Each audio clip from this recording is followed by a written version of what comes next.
கங்குவா. இது நமக்கு எல்லாருக்கும் தெரியும், நம்ம சூர்யாவோட படம் சொல்லிட்டு. இத ஃபர்ஸ்ட் டேவே பார்த்தாச்சு.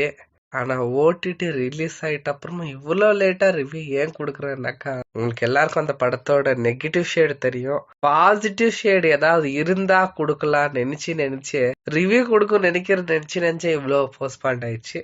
பட் ரிவ்யூக்குள்ள போறோம். எல்லாரும் ஆல்ரெடி பார்த்திருப்பீங்க, பார்த்த ஸ்டோரி தான், ஒன்னும் பெரிய ஒர்த் இல்ல.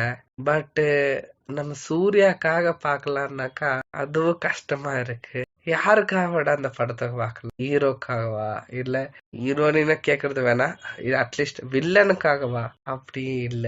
சரி, ஏதோ ஒரு படம்னு நினைச்சுன்னு பாக்கலாம்னாக்கா அப்படியே ஒத்து வர மாட்டேங்குது. ஏன்னாக்கா அது இந்த காலத்து 2024 நடக்கிற விஷயத்த காட்டுட்டு, அந்த காலத்துல நடத்த விஷயத்த காட்டுட்டு ரொம்ப இதா பண்ணி வச்சுட்டாங்க.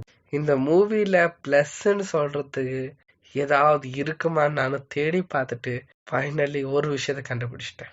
பிளஸ்ன்னா அது நம்ம சூர்யா. புரிஞ்சாங்க? பிளஸ்ன்னா அது நம்ம சூர்யா. நம்ம யாருக்கா படம் பார்க்க போனோம்? சூர்யா அண்ணாக்காக. அதுதான் பிளஸ். ஓகேவா? நீங்க எல்லாரும் பார்த்திருப்பீங்க, எப்படி இருக்குன்னு நினைச்சுக்கோங்க. அடுத்த மூவியாவது சூர்யானா நல்லாவா கொடுக்கட்டும். தேங்க்யூ.